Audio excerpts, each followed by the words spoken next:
এই দাঁড়াও দাঁড়াও, কমলা লেবু খেয়ে কমলা লেবুর খোসাগুলো কি ফেলে দিচ্ছ?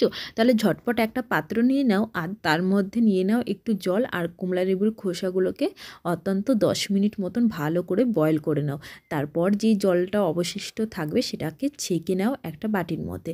তার মধ্যে ঝটপট করে একটু দিয়ে দাও গোলাপ জল, গ্লিসারিন, অ্যালোভেরা, আর হচ্ছে ভিটামিন ই ক্যাপসুল। আমার কাছে অ্যালোভেরা ছিল না, সেটা আমি পরে অ্যাড করে দিয়েছি। তারপর একটা এরকম কন্টেনারের মধ্যে রেখে দাও, যেটা প্রতিদিন রাত্রে মুখ ধোয়ার পর তারপর লাগাবে সিরাম হিসাবে। তারপরেই দেখো ম্যাজিক, তোমার স্কিনে আলাদাই একটা গ্লো চলে আসবে, আর স্কিনে না হাত দিলে বুঝতেই পারবে যে কতটা মসৃণ হয়ে গেছে।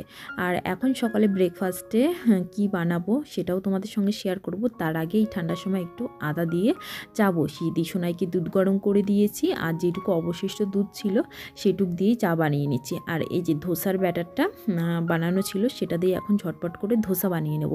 জানো তো সেদিন তো অবাকই হয়ে গেছিলাম, কারণ ধোসা এই তাওয়ায় লেগে যাচ্ছিলো, উঠছিলোই না। ভীষণই মনটা খারাপ হয়ে গেছে, ভাবলাম যে তাওয়াটা আমার খারাপ হয়ে গেছে। অবশ্য তাওয়াটা ননস্টিকের তাওয়াও আর নেই, মাঝখানটা দেখতেই তো পাচ্ছ যে কী অবস্থা হয়ে গেছে। কী হয় বলো তো, এইটা একটু ভালো করে মানে রেখে দিলে আস্তে আস্তে এই ডালগুলো অ্যাক্টিভ হয়ে যায়, মানে যতক্ষণ না পচে, সত্যি কথা বলতে যতক্ষণ না এটা একটু ভালো করে পচবে ফুলবে ততক্ষণ খেতেও টেস্ট হবে না। আর আমি এরকম বানানোর সঙ্গে সঙ্গেই ওটা মানে পেস্ট করার একটু পরেই দিয়ে দেখছিলাম সেটা একদমই লেগে যাচ্ছিলো, হচ্ছিল না। তা ভাবলাম যে তাওয়াটাই খারাপ হয়ে গেছে, তা কিনতে হবে একটা তাওয়া। তারপর আমি লোহার কড়াইতেও বানিয়েছি। তারপরে ভাবলাম যে ঠিক আছে আর একবার দেখি তাওয়ায় ট্রাই করে দেখি। একদিন পরে তারপর দেখলাম না হয়েছে, তার মানে ওটাকে একটু সময় দিতে হবে, তারপরেই হবে। আর আজকে একটু বানাবো আলুর দম, অনেক দিন আগেই নিয়ে এসেছিলো, এটা বানানোর কথা ছিল, কিন্তু রোজ এই না ওই না হচ্ছে রান্নাবান্না, তাই আর বানানোই হচ্ছিল না। তা আলুগুলোকে ভালো করে ধুয়ে নিয়েছি।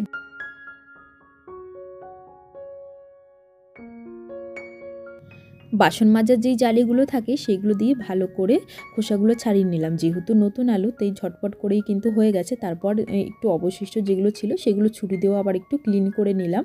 তারপর একটা কাঁটা চামচের সাহায্যে প্রতিটা আলুই ভালো করে মানে ফুটো করে দিলাম, যাতে ওর মধ্যে নুন হলুদ ঢুকে যায়। ওইদিকে আলুটা ভাজতে বসিয়ে এইদিকে চলে আসলাম। কালকে তোমার দাদাভাইয়ের নাইট ডিউটি ছিল, সেই কারণে ব্যাগপত্র এইখানেই রাখা ছিল টেবিলের উপরে।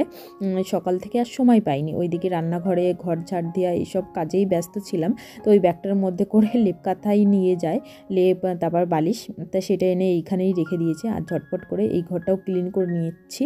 আর এইখানে এখন আর একদমই আসা হয় না এই ঘরটার মধ্যে। এই ঘরটার আদর হবে কখন বলো তো, যখন গরম আসবে তখনই। সারাটা দিন বলতে গেলে আমি আর বাবু এই রুমটার মধ্যে মেঝোতে বসে থাকবো। আর এই রুমের সিলিং পাংখাটায় এত ভালো হাওয়া হয় না কি বলবো।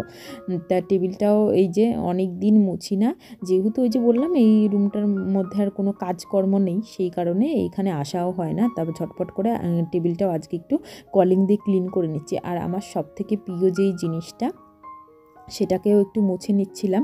এই যে এইটা তোমাদের তো বলেছি যে এইটা বসানোর জন্য আমার অনেক কষ্ট করতে হয়েছে, অনেক বলে বলে। তারপর এখানে সব ধরনের কানেকশান নেই, 2-3বার এসে লোকজন ফিরে গেছে, তো অনেক কষ্টই এটা হয়েছে। আর এই ঘরটার অবস্থা দেখো, সব এর মধ্যে হচ্ছে জামা কাপড় ঝুলঝুল।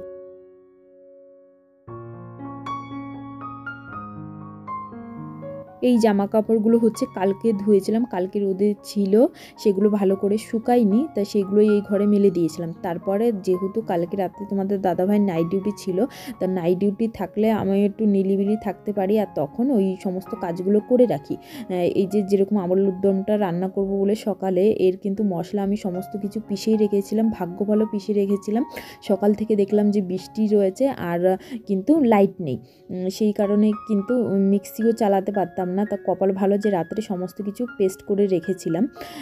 আর রাত্রেই এক বালতি আরও জামা কাপড় ধুয়ে রেখেছিলাম, সেগুলো দেখি বৃষ্টিটা একটু কমলে যাব মেলতে। আর আলুগুলো আমি ভালো করে ভাজা করে নিয়েছি, আর কড়াইয়ে একটু জিরে ফোড়ন দিয়ে আমি হচ্ছে ওর মধ্যে নুন, হলুদ আর লঙ্কার গুঁড়ো দিলাম।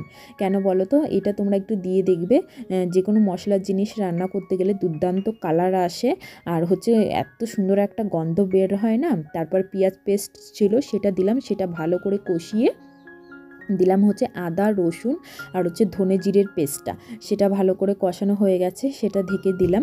আর এদিকেও আবার চলে আসলাম জামা কাপড় মেলতে, আর সোনায়ও বেরিয়ে গেছে, কারণ ও একটু ছাড় পেয়েছে। আর দেখতেই পাচ্ছ যে কী অবস্থা, তাই ভাবছিলাম যে আজকে ওকে নিয়ে কি করে বেরোবো, বাইরেটা একটু রোদ বেরোলে হয়, ওকে স্নান করানোর পর। এইদিকে আবার চলে এসেছি, এই যে আমার মশলাটা দেখো দুর্দান্ত লাগছে দেখতে, কালারটা খুব সুন্দর এসছে। টমেটোর পেস্টটাও দিয়ে দিয়েছি, আর এখন ভেজে রাখা আলুগুলো দিয়ে দিলাম, আর তারপর কিন্তু দিলাম হচ্ছে গরম জল, আর ওইদিকে দিয়ে ঢেকে দিয়ে এদিকে চলে আসলাম একটু ধনেপাতা নিতে, কারণ তরকারির মধ্যে দেব নামানোর আগে একটু ধনেপাতা।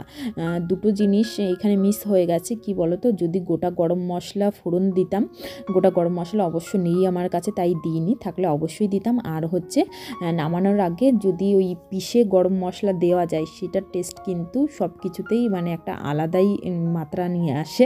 আমি কিন্তু মাংস রান্না করলে ওই গোটা গরম মশলা দেওয়ারই চেষ্টা করি, তাহলে খেতে খুবই ভালো লাগে। আর এইদিকে সমস্ত কাজকর্ম হয়ে গেছে, কিছু থালা বাসন ছিল সেগুলোও ঝটপট করে ধুয়ে নিলাম। চলো আজকের ভিডিওটা এই পর্যন্তই রাখলাম, কেমন লাগলো জানিও।